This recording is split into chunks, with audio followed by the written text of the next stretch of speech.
How is it going, everybody? This is RBT coming at you with another top 10 positional breakdown for prospects entering the 2014 NFL Draft. In this video, we're going to cover the top 10 quarterbacks, so without further ado, let's get started. Starting our list off at number 10, we have Brett Smith, the junior quarterback out of Wyoming, sitting at 6'2", 205 pounds. During his junior campaign at Wyoming, he went 293 for 467. That's a 63% completion percentage, 3,375 yards, 29 touchdowns, and 11 interceptions. He's probably the best quarterback in school history after he broke almost every quarterback record at Wyoming. He has solid size for the position and is underrated athletically and possesses solid mobility with the ability to elude pressure in the pocket. He's a great pre-snap quarterback with a good football IQ. He has good arm strength and is not rattled by pressure. His accuracy does diminish while throwing on the run and tends to throw the ball in small windows. From what I've read, he needs to add muscle to his frame and needs to work on his footwork in the pocket. For Brett Smith, I have him going mid-4th round to mid-5th round in the 2014 NFL Draft.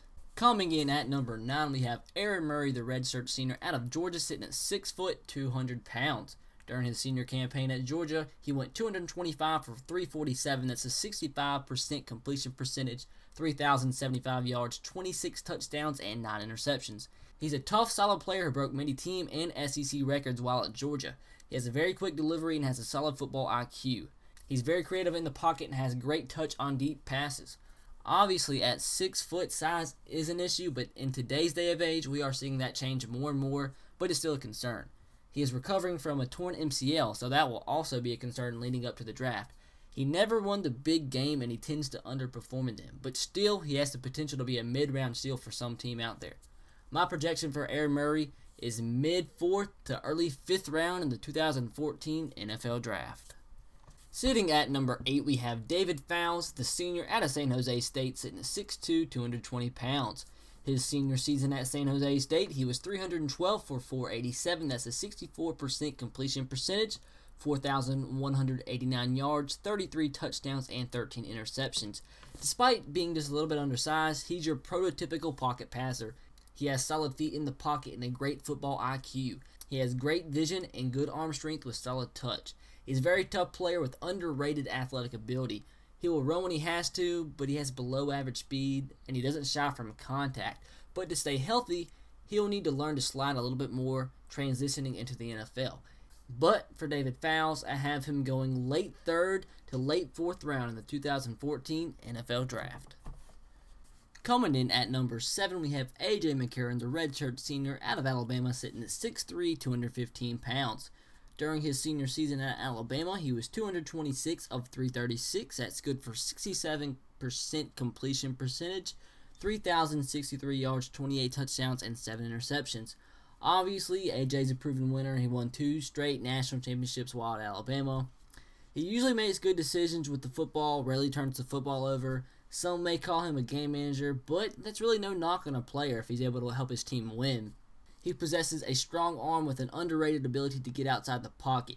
He can be inconsistent throwing the deep ball. He's not very good against the blitz and has shown when he's pressured, it can really mess up his ability all around for portions of the rest of the game. And also doesn't have the quickest feet. But for McCarron to have him projected mid-3rd to late 4th round in the 2014 NFL Draft. Coming in at number 6, we have Mettenberger, the redshirt senior out of LSU, sitting at 6'5", 235 pounds. During his senior campaign at LSU, he was 192 of 296. That's good for 65% completion percentage, 3,082 yards, 22 touchdowns, and 8 interceptions. Mettenberger has prototypical size for an NFL quarterback. He has what may be the strongest arm in the draft. He can make all the throws and has a very high football IQ. The biggest knock on Mettenberger is the fact that he is very slow and has heavy feet in the pocket. Can't really count on him to escape pressure. He's also recovering from a torn ACL, so that'll also be an issue moving forward towards the draft. But my projection for Mettenberger is mid-2nd to mid-3rd round of the 2014 NFL Draft. Sitting at number 5 in our top 10 is Derek Carr, the redshirt senior out of Fresno State, sitting at 6'2", 215 pounds. During his senior season at Fresno State, he was 453 of 659. That's good for 69% completion percentage, 5,082 yards, 50 touchdowns, and 8 interceptions. Great stats, right?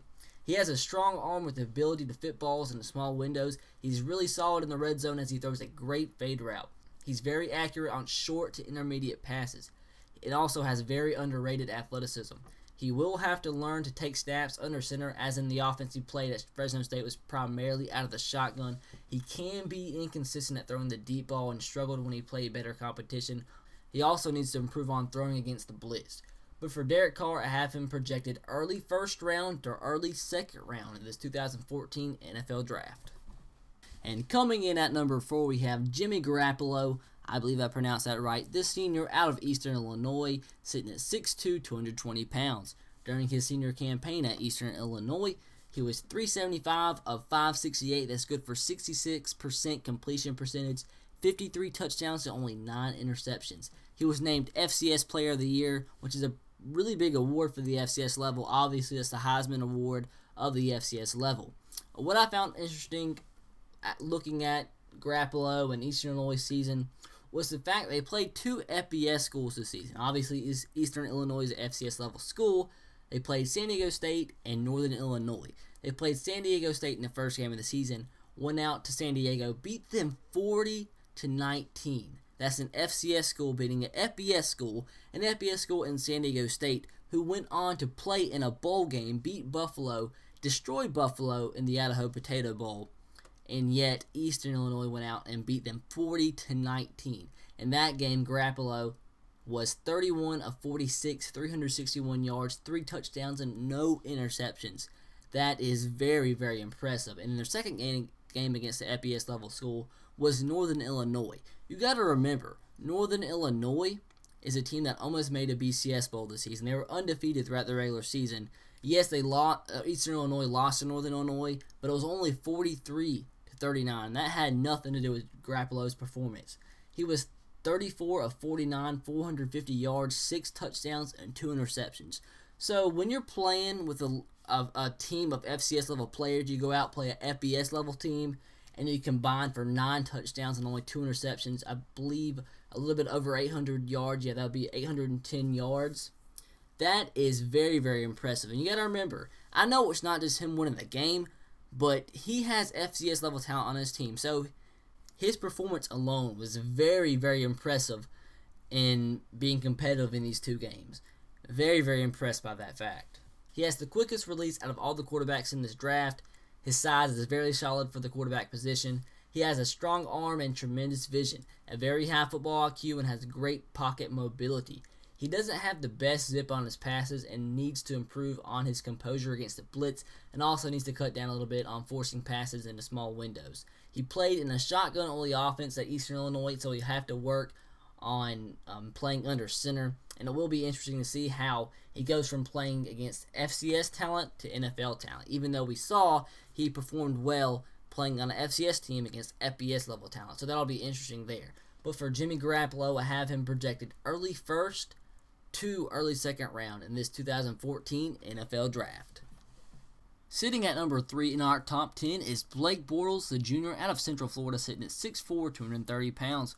During his junior season at Central Florida, he was 259 of 382. That's good for 68% completion percentage, 3,581 yards, 25 touchdowns, and 9 interceptions. Blake Bortles has the ideal size for an NFL quarterback. He's very athletic and is a solid runner despite his rather large size. He has good vision and is solid moving in the pocket. He possesses great vision and tremendous footwork. He has a solid release and is poised under pressure. He has a very strong arm with tremendous zip. He can be inaccurate at times. He needs to work on his touch and overall really just needs to improve on his mechanics. But for Blake Bortles, I have him projected early first round in the 2014 NFL Draft. And coming in at number 2, we have Johnny Manziel, the redshirt sophomore out of Texas A&M, sitting at 6', 210 pounds. During his sophomore campaign at A&M, he was 300 for 429. That's good for 70% completion percentage, 4,114 yards, 37 touchdowns, and 13 interceptions. He also had 759 rushing yards for 9 touchdowns. Manziel obviously was the 2012 Heisman winner and is one of the most decorated college athletes of all time. He's truly a dynamic player who has the remarkable ability to escape pressure in the most unthinkable ways. Manziel has great speed and agility. He has tremendous vision and has shown he's very durable despite being a little bit undersized. He's accurate on the run and has underrated arm strength. He's a competitor and has proven he can play well in the big moment. He lacks consistent footwork, so his accuracy can be inconsistent at times. He needs to cut down on the interceptions, which is usually caused by throwing into coverage, relying a little bit too much on his wide receivers. Obviously, even though I think it's blown completely out of proportion, his off-the-field issues could be a problem. Even if this is the case, he's proven time after time throughout his career that the off-the-field life doesn't affect his play whatsoever. And for Johnny Manziel, I have him projected early first round in this 2014 NFL Draft. Rounding off our top 10 at the number 1 spot, we have Teddy Bridgewater, the junior out of Louisville, sitting at 6'2", 205 pounds. During his junior campaign at Louisville, he completed 303 passes out of 427. That's good for 71% completion percentage, 3,970 yards, 31 touchdowns, and only 4 interceptions. Teddy is very effective against the blitz. He just does not get rattled under pressure. He's a proven winner with solid arm strength and elite accuracy. He has sneaky good speed and has no problem whatsoever avoiding pressure. He's great at throwing on the run and has a tremendous football IQ. He is awesome at making pre-snap adjustments. Honestly, he is the toughest quarterback I've seen in the past 10 years. He does need to work a little bit on his consistency with his timing throws, and some like to question his arm strength because it's not necessarily elite, but it's been proven arm strength is not the most important thing transitioning into the NFL, and after that, there is pretty much nothing else wrong with Teddy Bridgewater's game. But for Bridgewater, I have him projected early first round in this 2014 NFL Draft. And that'll do it, guys. I hope you enjoyed, once again, another top 10 positional breakdown. This episode obviously was quarterbacks, and I think next I'm going to break down the top 10 running backs, and that should be out sooner rather than later, hopefully in the next couple days. But like I said, I hope you enjoyed. If you did, be sure to hit the like button and subscribe to my channel if you haven't already. In the comments below, let me know your top 10. If you have any differences with my top 10, let me know what you had a problem with and what you do to fix that. And if you're a fan of a team that wants a quarterback, let me know who you want out of this top 10. Would you rather go early and get a Bridgewater or a Manziel, or would you rather wait until the mid-rounds and get one of those other guys? So let me know about that. But other than that, I'll cut it now. I'll catch you guys later. As always, roll tide, go Sox, and go Titans to you. Follow me on Twitter at twitter.com/SRERTR. Have a great week, guys. Peace.